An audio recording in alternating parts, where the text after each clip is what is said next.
신앙생활을 하든 또 우리가 하는 일에 어떤 직면한 상황이 있든 또는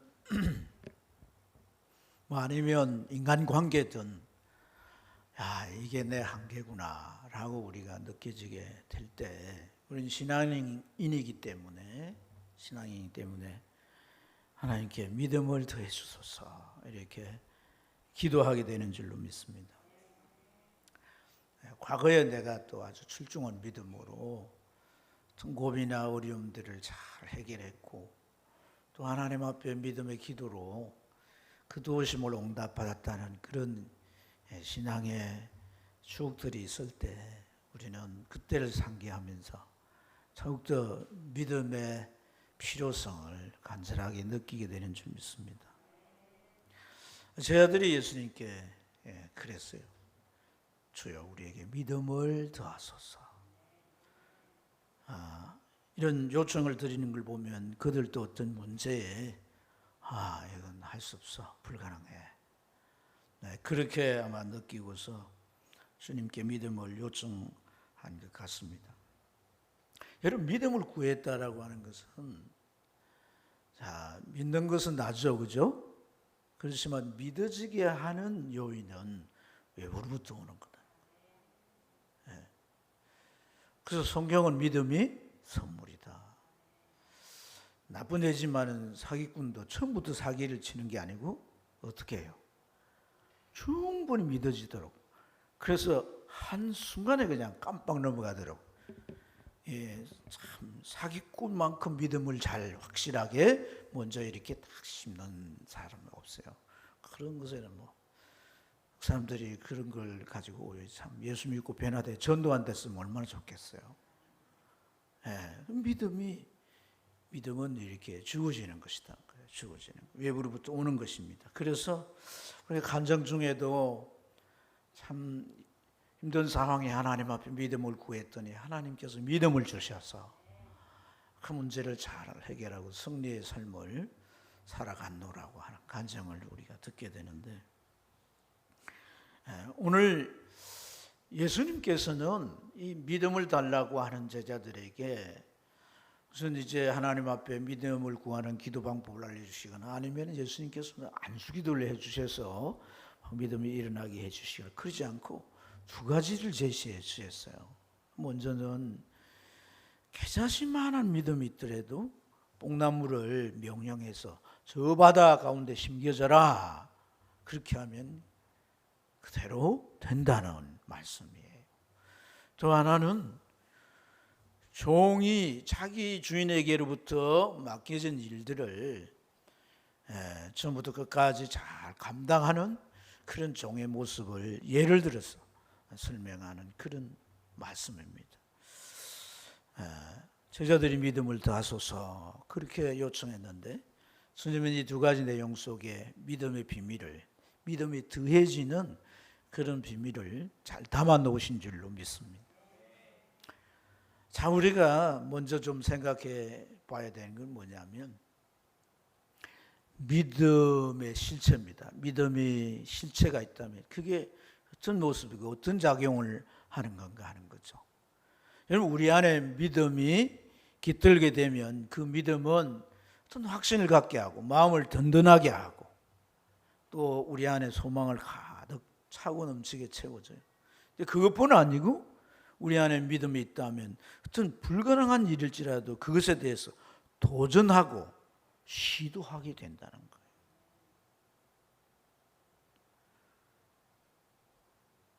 우리 힘으로는 그건 할 수 없고 그게 한계라고 생각되는 일일지라도 내 안에 하나님이 주신 믿음이 있으면 그것에 대해서 뭔가를 막 시도하려고 하는, 내 안에 믿음의 실체가 있다면 그런 작용이 일어난다는 거예요.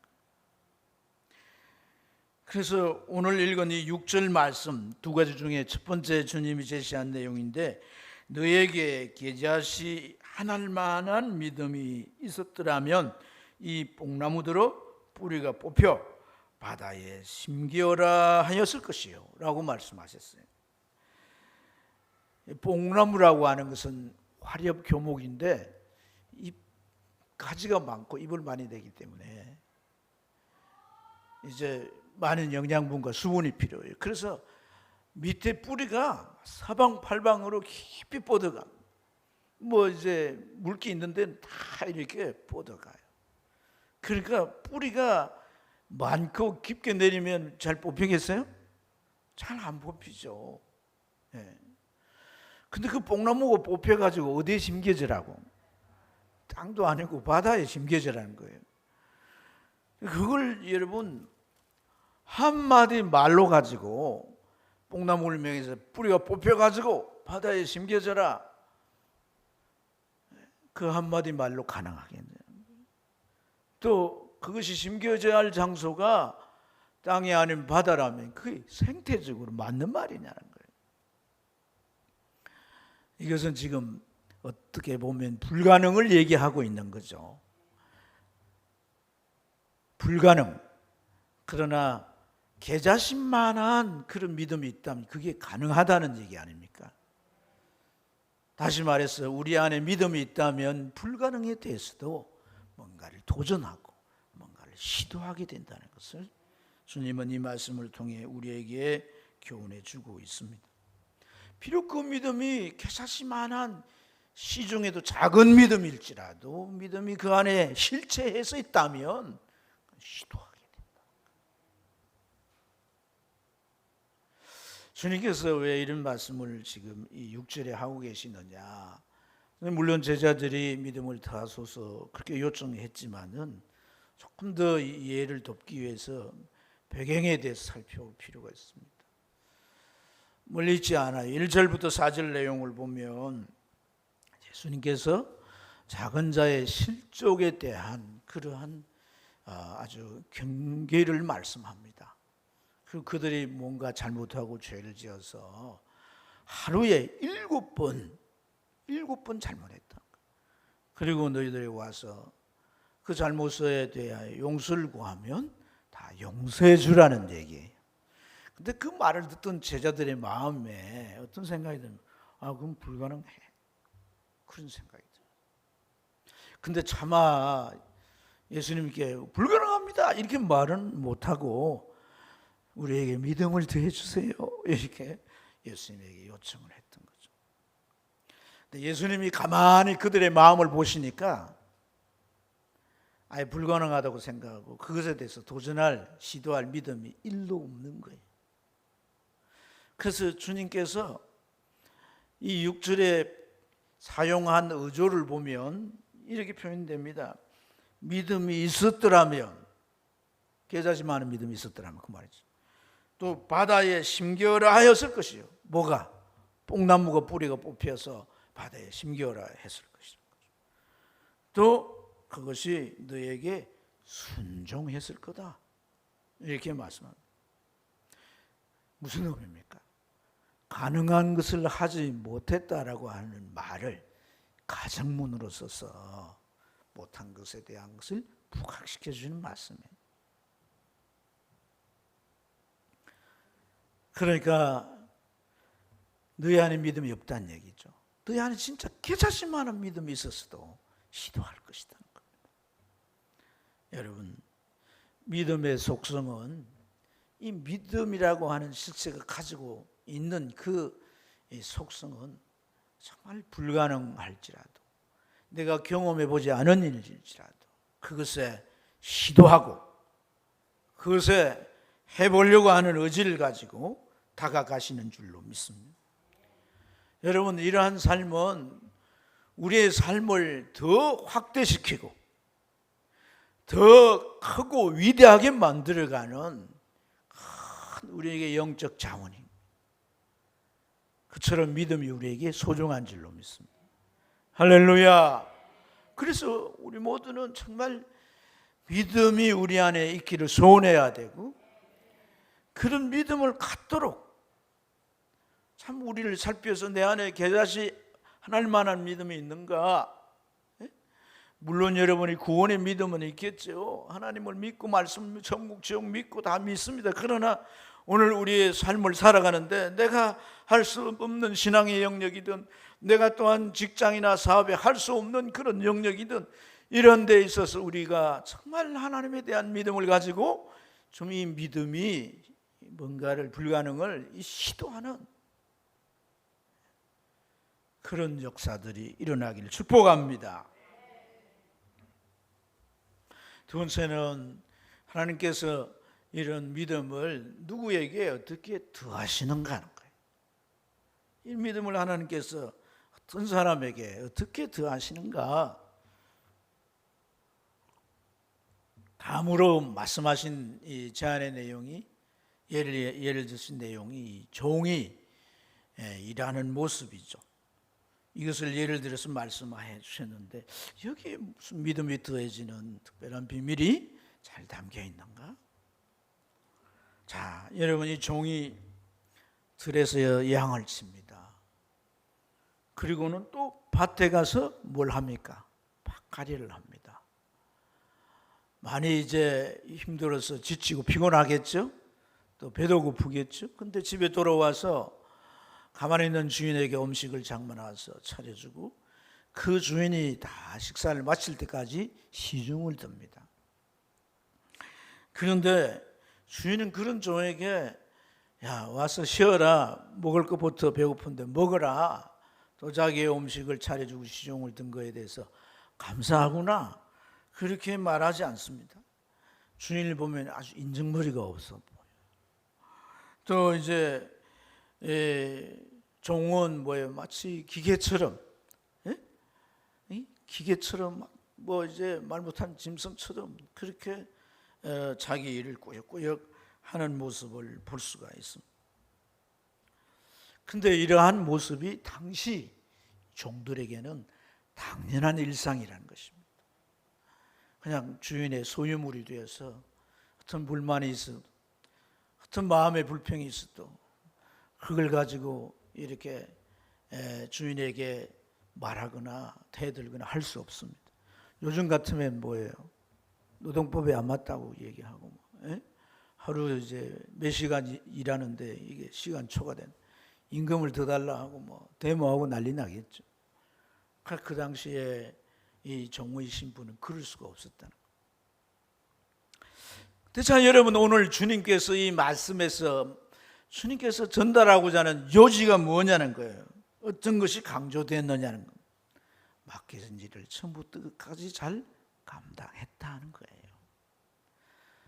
들에 가서 양을 치는 일로부터 시작해서 집에 돌아와서 주인에게 음식을 장만해 드리고 또 잡수실 때까지 시중을 다 해드리는 이런 일들을 다 이행했다는 겁니다. 불합리한 노동이고 인정머리 없는 그러한 이 주인에게 참 이 식사를 잘 할 수 있도록 뭐 이제 반찬도 달라, 국도 와라, 물 달라 다 시중을 들면서 끝까지 주인을 잘 불평 없이 섬겼다는 거예요. 이게 믿음을 더하는 거와 무슨 상관이 있나? 자, 주님께서 이 대목을 이제 이 주님이 말씀하신 이 대목을 통해서 우리가 주님의 의중을 잘 살펴봐야 하겠습니다. 7절부터 8절까지 내용인데요. 밭에서 양을 치거나 또 밭갈이를 하거나 그렇게 하는 종이 있어서 그 일을 다 하고 돌아와서 이제 집에 오면 또 음식을 차려서 이렇게 주는데 그들은 와 앉아 먹으라 말할 자가 있느냐? 주님은 지금 예를 들어 얘기하면서 제자들에게 이렇게 반문을 하시는 거거든요. 또 어떤 반문을 하십니까? 그들은 먹을 것을 준비하고 띠를 띠고 내게 와 먹고 마시는 동안에 수중 들고 그 후에 먹고 마시라 하지 않겠느냐? 이 또한 제자들에게 지금 반문하는 얘기지 않습니까? 맹한 대로 했다고 내가 그 주인이 감사하겠느냐? 이렇게 말씀합니다.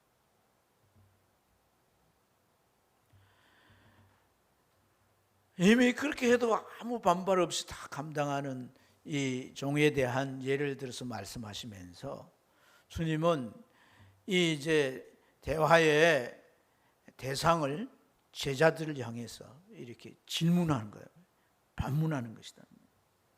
오늘 이 반문 속에 뭐가 담겨 있습니까?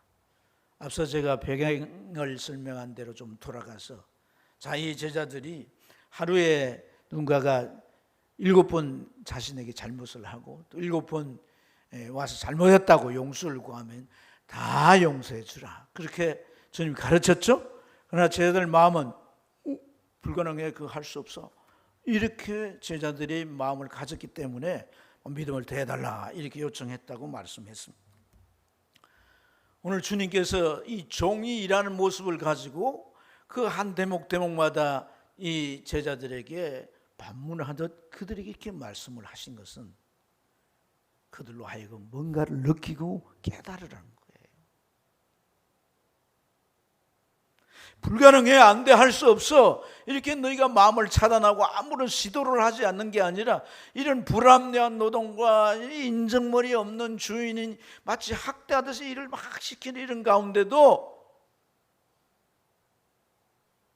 감정에 동요된 거에 휩싸여서 그 일에 팽개치거나 못하겠다고 하지 않는 이러한 이 종의 모습, 그리고 주인도 그렇게 하지 않는 이런 상황 속에서도 이 주인의 반감을 가지고 대항하지 않는 이런 종의 모습을 보면서 너희에게 지금 느껴지는 게 없느냐는 거예요.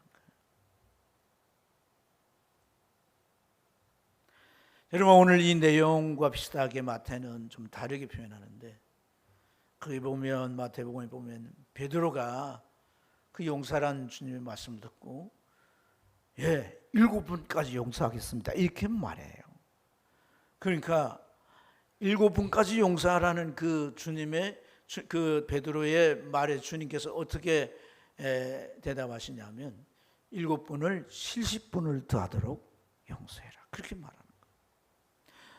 여러분, 7번 용서하라고 하는 이런 하겠습니다는 베드로는 이게 내 한계치입니다 이 말이 아니겠어요, 그죠?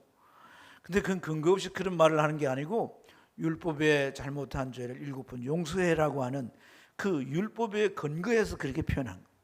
율법조항도 인간이 감정의 동물이지 않습니까? 누군가 나에게 잘못했다면 난 그에게 아주 이제 감정을 품게 되죠. 나도 보복하고자 하는 그 심리가 발동하지 않겠습니까? 그래서 어떤 인간의 그런 한계점을 고려해서 그래도 7번까지 용서해라 이렇게 말씀이 되어 있어요. 근데 예수님은 지금 7번을 70번까지 해라는 거예요. 여러분, 본질은 용서의 수위에 있지 않는 거예요. 계속 용서해 주라는 거죠. 끊임없이 용서해 주라는 거죠. 여러분, 7번을 70번 용서한다, 가능해요? 불가능하죠. 근데 하라고 주님이 말씀하잖아요, 그죠? 중요한 건 하라고 말씀한다. 가능하지 못하다면 할 수가 없겠죠. 하라고 하신 것은 할 수 있도록 믿음이 더해지는 뭔가 거기에 어떤 영적인 비밀이 있겠죠. 네.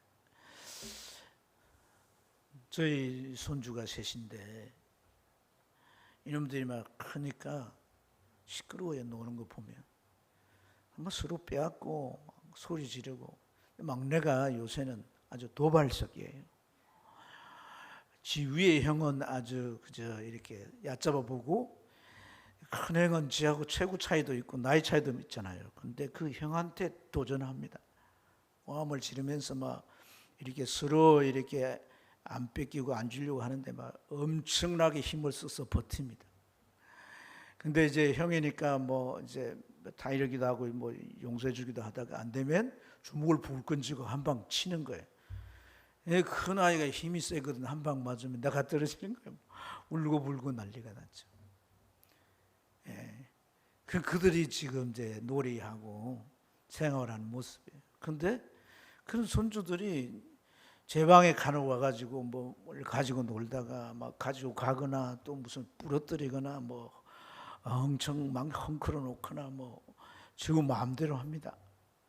근데 그거에 대해서 제가 마음이 안 좋거나 뭐 부장머리 없는 자식 제가 애비 애미를 불러가지고 야단을 치든지 이래야지 이래가지고 그런 마음이 전혀 없고 그냥 뭐 모든 게 다 용납이 됩니다. 저는 아마 뭐 다른 사람이 그랬으면 제가 마음에 요동이 있을 텐데 전혀 동요되지 않고 다 용납이 됩니다.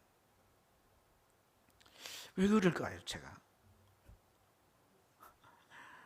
그건 제가 그냥 손주를 사랑하는 마음이죠.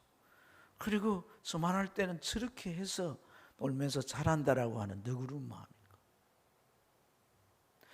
마태는 100데나리온을 용서 못하는 갚지 않았다 그 감옥에 쳐넣는 그 사람을 향해서 1만 달란트를 탕감받은 것을 소환해가지고 상기시킵니다. 그것은 우리가 하나님 앞에서 용서받지 못할 모든 죄를 용서받았다는 거예요.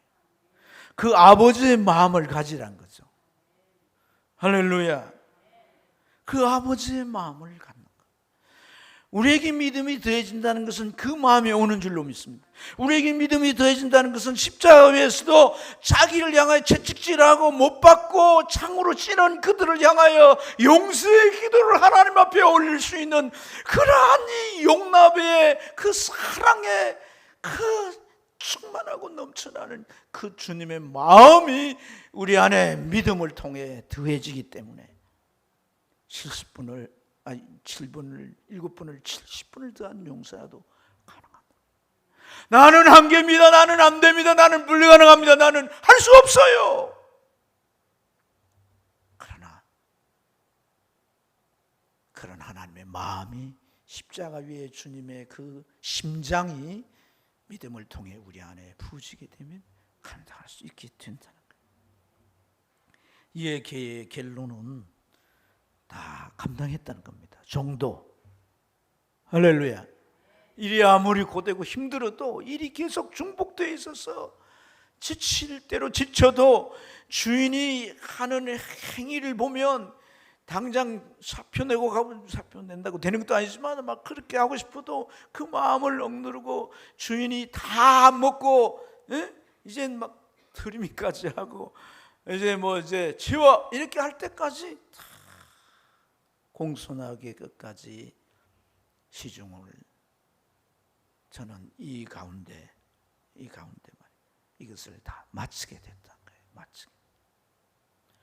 여러분 청지기에 대한 얘기를 하시면서 주님은 그런 말씀을 합니다. 청지기에 대한 얘기뿐 아니고 또 가나안에 들어가는 것에 대해서 얘기할 때 주님은 분명히 그게 두 군데에 딱 말씀을 합니다. 무릇 있는 자에게 더 있게 하신다. 할렐루야. 오늘 이 종에게 있는 건 뭡니까? 자기 일을 감당하겠다는 충성심이 아니겠습니까? 그런데 그 충성심을 가지고 마음의 그런 여러 가지 불편함과 또 마음의 불만 이런 걸 억누르면서 끝까지 감당할 때 끝까지 감당하도록 하나님이 더해 주신 것이다. 믿음을 더해 주시고 충성됨을 더해 주시고 마음을 더 너그럽게 해 주시고 그 모든 고비고비를 이기도록 더해 주셨다는 거예요. 더해 주셨다는 거예요. 할렐루야. 그리고 제자들에게도 이 얘기를 하시면서 이어서 너희도 나중에 너의 직무 그 사명을 다 마친 후에 우리는 무익한 종입니다. 우리가 해야 할 일을 했을 뿐입니다. 라고 고백하게 될 것이란 거예요. 무익한 종이란 말이 무슨 말입니까? 이 모든 일은 내가 한 게 아니라는 거죠. 내 능력과 내 영역으로 된 게 아니라 애초에 불가능한 일이었기 때문에. 그러나 무익한 종을 유익하게 하셔서 할 일을 하도록 하셨다는 겁니다. 여기에 구체적으로 표현하지 않지만 믿음을 더하시는 하나님의 은혜가 분명하게 있었다는 거예요. 감당할 능력이 있었다는 거예요.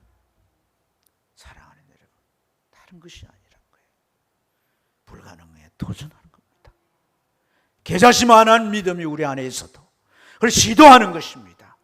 해가다 보면 더 큰 믿음, 더 그걸 감당할 믿음을 하나님은 그때그때마다 주셔서 그 해야 할 일들을 감당해 가시게 하시는 줄로 믿습니다. 그래서 여러분 믿음을 사용해야 합니다. 믿음을 활용해야 합니다.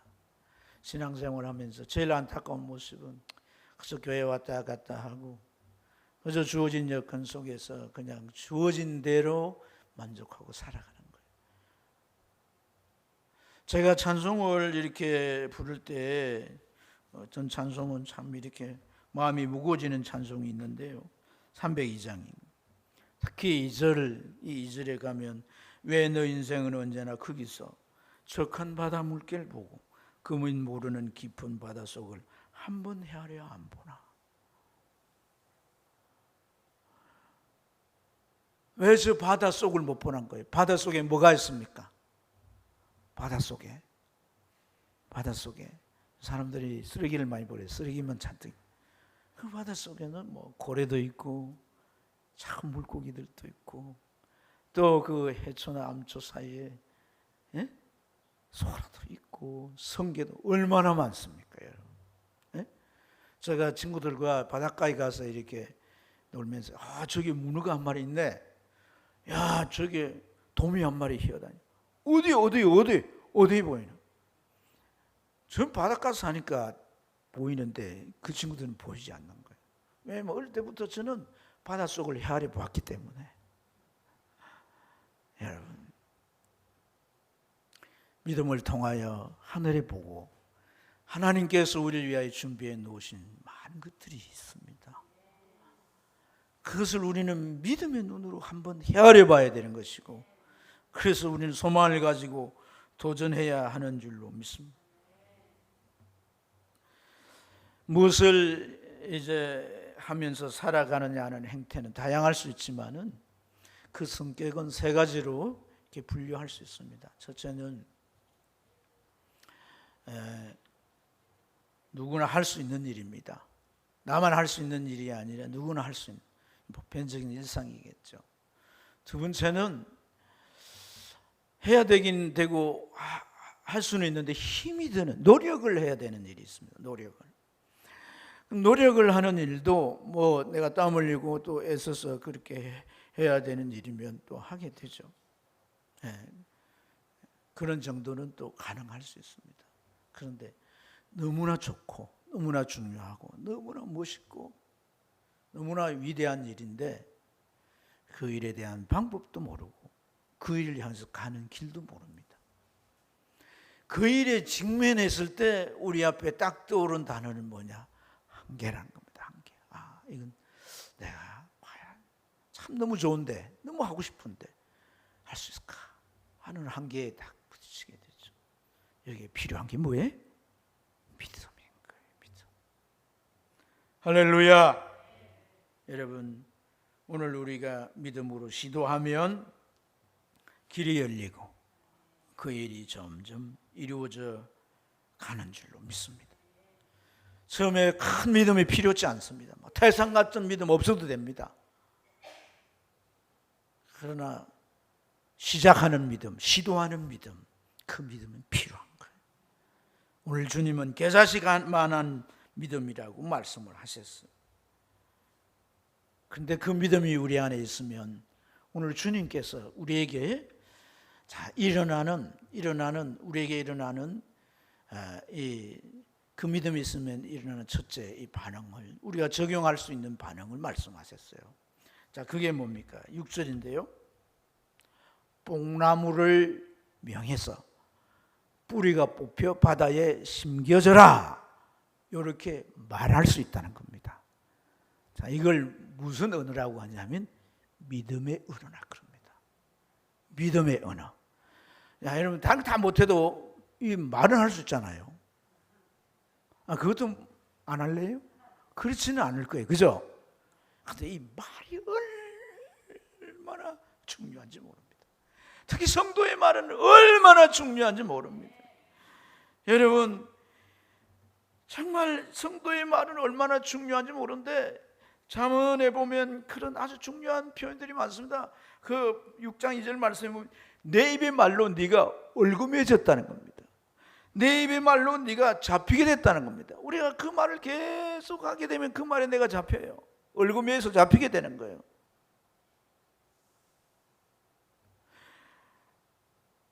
여러분, 정말 우리가 어떤 상황을 두고 이렇게도 말할 수 있고 저렇게도 말할 수 있는데, 우리는 하나님의 자녀고 오늘 이 말씀을 통해서 우리가 정말 적용하고 결단해야 되는 건 믿음의 언어를 쓰는 겁니다. 아멘. 가나안을 딱 앞두고 그 땅을 악평하는 자들이 있었다고 그랬어요. 그러나 여호수아와 갈렙은 어떻게 말합니까? 그들은 우리의 밥이야. 하나님이 우리와 함께 하실 거야. 저 땅을 밟는 대로 우리 땅이 될 것이야. 이게 뭐예요? 믿음의 언어인 거예요. 하나님 뭐라고 말씀합니까? 네 말이 내 귀에 들리는 대로 시행할 것이다. 그래서 여러분, 이 우리의 말이 정말 특별한 거예요. 성도의 말은 권세가 있다고 그러잖아요. 권세가. 여러분, 오늘 우리가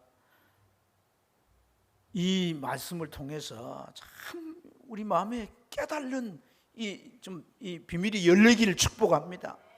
우리가 믿음을 가지고 어떤 말을 하게 될 때 가능성의 문이 쫙 열려간다는 거예요. 가능성의 문이. 근데 말도 안 하고 가만히 있으면 안 된다는 거예요. 말을 가지고 선포해야 되는 거예요. 아멘. 하나님은 한마디, 두마디, 세마디, 네마디 계속 할까요? 그렇게 하나님께서 계속 들으신다는 거예요. 그때 어떻게 역사합니까? 여러분, 그렇습니다. 우리 안에 소원이 가득 차게 되면 내 입에서 말을 하게 되는 거예요. 그건 일반적인 것입니다. 우리 안에 믿음이 가득 차면 우리는 믿음의 말을 하는 겁니다. 할렐루야. 그 믿음의 말이 가득 차면 그 다음에 어떤 일이 일어납니까? 이게 오늘 여러분들이 정말 잘 깨달으면 엄청난 축복인데요. 6절 하반절을 6절 다 읽어보고 하반절을 제가 강조하겠습니다. 6절 읽어봅니다. 주께서 이르시되 너희에게 개사심 알만한 믿음이 있었더라면 이 뽕나무대로 뿌리가 뽑혀 바다에 심겨라. 그 다음 대목을 우리 큰 소리로 한번 읽어보겠습니다. 시작. 그것이 너에게 순종하였으리라. 그것이 누구에게? 하나님에게가 아니에요. 너에게 순종하였으리라. 너에게 순종하였으리라. 하나님께서 천지 만물을 창조하시고 인간 아담에게, 최초 인간 아담에게 뭐라고 말씀합니까? 너에게 다 주노라. 생육하고 번성하고 충만해 정복하고 다스려라. 권세를 주신 거예요. 권세를 주신 거예요. 그런데 그런 권세를 입 딱 닫고 그냥 아무렇지 않고 그냥 주어진 것에 내가 만족합니다. 어쩔 수 없죠. 뭐 그냥 나 이대로 살래요. 이러면은 관계나시 아무 나오는 의미가 없습니다. 상관없습니다. 사랑하는 여러분, 오늘 뽕나무가 어떻게 했다고요? 내 말에 순종하리라. 나는 말만 했지만은 뽕나무는 순종으로 움직입니다. 이게 믿음에 일어나는 그 세계의 작용인 거예요. 사랑하는 여러분, 오늘 이 말씀을 줄 때 간단하게 가벼이 여기지 마시고 실천하셔서 놀라운 축복과 은혜가 넘치는 하나님의 위대한 역사가 펼쳐져 가는 그런 삶이 되시기를 축복합니다.